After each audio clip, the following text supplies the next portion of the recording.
জাতীয়তাবাদী দলের সম্মানিত চেয়ারপারসন, সাধারণ সম্পাদক এবং সামনে উপবিষ্ট সাংবাদিক সহকর্মীবৃন্দ, আমাকে শুভেচ্ছা বিনিময়ের বক্তব্য দিতে অনুরোধ করেছেন। একটা হচ্ছে ব্যক্তিগত শুভেচ্ছা, সেটা কতক্ষণ আমরা বিনিময় করেছি। একজন রাজনীতিকের জন্য ঠিক কি শুভেচ্ছা চাই সেটা খুব পরিষ্কার করে বললে ভালো হয়। সুতরাং এখন এই মুহূর্তে তার জন্য যে আমার শুভেচ্ছা, সেটা পুরোটাই রাজনৈতিক, সামাজিক, সাংস্কৃতিক এবং মিডিয়ার দিক থেকে কি করলে বাংলাদেশের সমাজ এবং রাষ্ট্রের গণতান্ত্রিক বিকাশের সহযোগিতা হতে পারে, সেগুলো যাতে করতে পারেন, সেই শুভেচ্ছা আমি ওনাকে জানাবো খুব সংক্ষেপে। আমরা আজকে এই মুহূর্তে এমন একটা সময়ে এখানে সবাই সমবেত হয়েছি, যখন একটা পুরনো ভীষণভাবে স্বৈরতান্ত্রিক একটা ব্যবস্থা, একটা বড় ধরনের শিক্ষার্থী গণ অভ্যুত্থানের মুখে পতন ঘটেছে। কিন্তু এইটার পরিবর্তে যেই জন্য মানুষের আত্মদান, সেই আত্মদানের ভিত্তিতে গড়ে ওঠা যে আকাঙ্ক্ষা, সেই আকাঙ্ক্ষার বাংলাদেশ গড়ে উঠবার প্রক্রিয়ার মধ্যে আছি আমরা, কিন্তু সেটা এখনো গড়ে ওঠে নাই। এই কারণে এটা একটা উৎক্রমণের সময়, একটা অন্তর্বর্তী সময়, একটা খুবই অস্থির একটা সময়। এই সময়ের মধ্যে একদিকে যেমন পেছনের দিকে তাকিয়ে আমরা গণতান্ত্রিক ব্যবস্থার জন্য আত্মদান দেখি, অন্যদিকে ভবিষ্যতে এই আত্মদানের জন্য, আত্মদানের মাধ্যমে যে আকাঙ্ক্ষা সমাজে মূর্ত হয়েছিল, সেগুলো কি পদ্ধতিতে বাস্তবায়ন করা সম্ভব, সেগুলো আলোচনা এই সময় বেশি হওয়া দরকার। নইলে আমাদের মানুষের, নারী, পুরুষ, শিশু, তরুণ, তরুণী, তাদের 3 সপ্তাহের মধ্যে, মাত্র 3 সপ্তাহ সময়ের মধ্যে একটা স্বাধীন দেশে প্রায় 1500 নারী, পুরুষ, তরুণ, তরুণী, শিশুর মৃত্যু, 20,000-এর মতন তরুণদের ইনজিউর্ড হয়ে যাওয়া, তার মধ্যে প্রায় 700-800 সারা জীবন ধরে না দেখবার অবস্থায় তৈরি হয়েছে, তাদের চোখের আলো হারিয়েছেন। এই সমস্ত পরিস্থিতির মধ্য দিয়ে গিয়েছি বলেই আজকে তারেক রহমান সাহেব এখানে উপস্থিত হতে পেরেছেন। সেখানে তাদের অবদান আছে, অন্য সবার অবদান আছে। এই গণ অভ্যুত্থানের মধ্যে আমরা রাজনীতির, সংস্কৃতির নানা ধরনের প্রবণতা দেখেছি। এটার মধ্যে ডান, বাম, মধ্যবর্তী রাজনৈতিক ধারা সক্রিয় ছিল, আবার এগুলোর সঙ্গে সরাসরি সম্পৃক্ত নন। সাধারণভাবে একটা শান্তিপূর্ণ সামাজিক রাজনৈতিক অবস্থা দেখতে চান এমন লক্ষ লক্ষ মানুষ ছিল, তাদের আত্মদান আছে।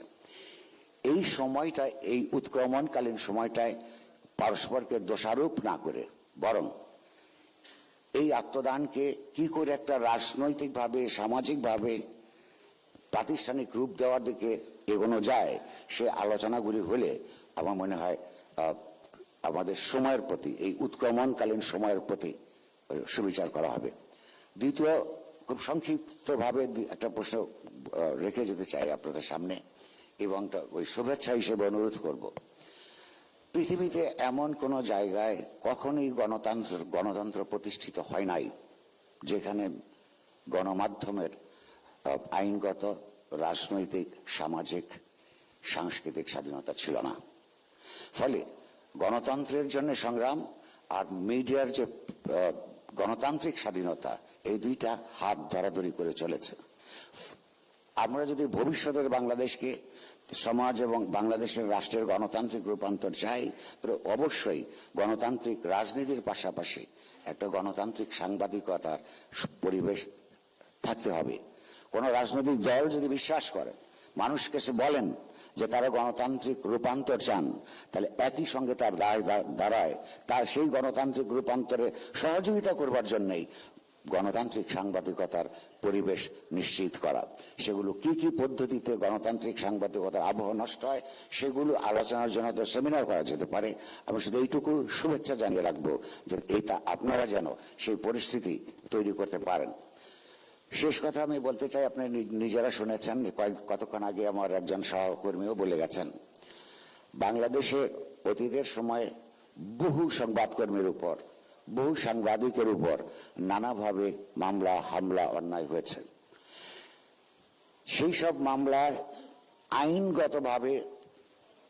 আইনগতভাবে লড়াই করবার পরিবেশটাও উপস্থিত ছিল না।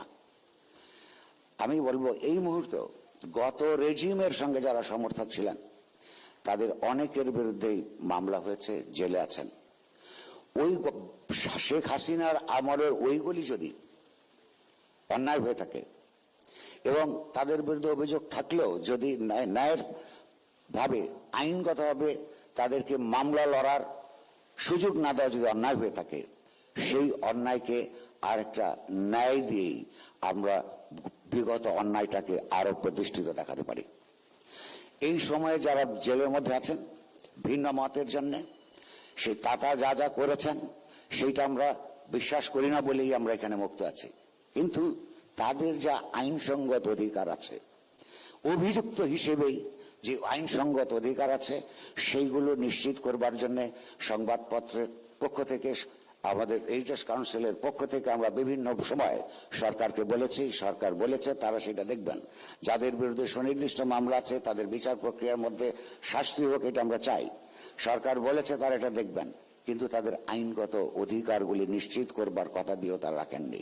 আমি আপনাকে এই জন্য শুভেচ্ছা জানাবার চেষ্টা করব যে আপনার যতটুকু প্রভাব এই মুহূর্তে আছে, সেই প্রভাব কাটিয়ে যদি বিগত সরকারের আমলের যে অন্যায়গুলো হয়েছে সেই অন্যায়ের রিপিটেশন যদি আমরা বন্ধ করতে না পারি, তাহলে ন্যায়সঙ্গত রাষ্ট্রের তরফ থেকে সংবাদপত্র এবং মিডিয়া কর্মীদের প্রতি ন্যায়সঙ্গত আচরণ কোনটা তার উদাহরণ আমরা তৈরি করতে পারবো না। ফলে এই ব্যাপারে যদি আপনার কোনো প্রভাব থাকে, আপনি ক্ষমতায় যাবার জন্য অপেক্ষা না করে এইটা ব্যবস্থা করতে পারার তৌফিক আপনার হোক, সেই শুভেচ্ছা জ্ঞাপন করছি। সবশেষে আমি বলবো,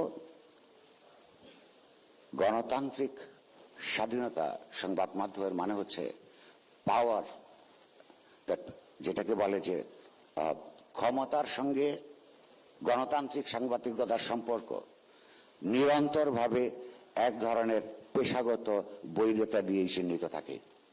সেটা কোনো ব্যক্তিগত নয়, সেটা কোনো দলের বিরুদ্ধে বা কোনো দলের পক্ষের ব্যাপার নয়। এটা সত্য যে পুরনো আমলগুলি যদি আমরা, বিভিন্ন রাজনৈতিক আমলগুলি আমরা লক্ষ্য করি, সেখানে স্বীকার করতে হবে যে বিএনপি আমলে আওয়ামী লীগ আমলের তুলনায় অনেক বেশি সহনশীলতা আমরা লক্ষ্য করেছি। কিন্তু আমি মনে করি 24 সালের 5ই আগস্টের পেছনে বাংলাদেশ আর কোনোদিন ফেরত যাবে না। এইটা দুই পক্ষকেই বুঝলে আমাদের সম্পর্কটা ভালো হবে এবং গণতন্ত্র এবং গণতান্ত্রিক সাংবাদিকতার পথ উন্মুক্ত হবে। কোনো অবস্থাতেই কোনো রাজনৈতিক দল, আমি বিশ্বাস করি, আমার যদি সামান্যতম ইতিহাস বোধ থেকে থাকে, 5ই আগস্টের আগ পর্যন্ত বিভিন্ন রেজিম যেভাবে সরকার চালিয়েছে বা সংবাদপত্রগুলো যেভাবে ব্যবহার করেছে, সেইটা দিন শেষ হয়ে গেছে। এই কারণে যে একটা বড় ধরনের গণ অভ্যুত্থান সমস্ত সমাজব্যাপী তার গভীরতা নিয়ে মানুষের চৈতন্য এবং মননকে যেভাবে আন্দোলিত করে, বিকশিত করে, রাজনৈতিকভাবে নতুন আকাঙ্ক্ষার জন্ম দেয়, সেইটা একটা চাপ আকারে সমাজের সর্বত্র, রাষ্ট্রের সর্বত্র জারি থাকবে বলে আমার ধারণা। ফলে সেগুলোকে দমন না করে সেগুলোকে বরং সম্মান জানিয়ে গোটা সংবাদ মাধ্যমের ক্ষমতাকে গণতান্ত্রিক জবাবদিহিতার মধ্যে আনবার যে দায়িত্ব, সেই দায়িত্ব পালনে আপনারা যদি ক্ষমতায় যান কিংবা ক্ষমতায় না গেলেও সমাজে আপনারা প্রভাবশালী সংগঠন হিসেবেও যদি থাকেন, সেইটা যাতে আপনারা অনুমোদন করতে পারেন, সেই সহনশীলতা আপনাদের হোক, সেই শুভেচ্ছা আপনাদেরকে জ্ঞাপন করছি। আপনাদেরকে ধন্যবাদ।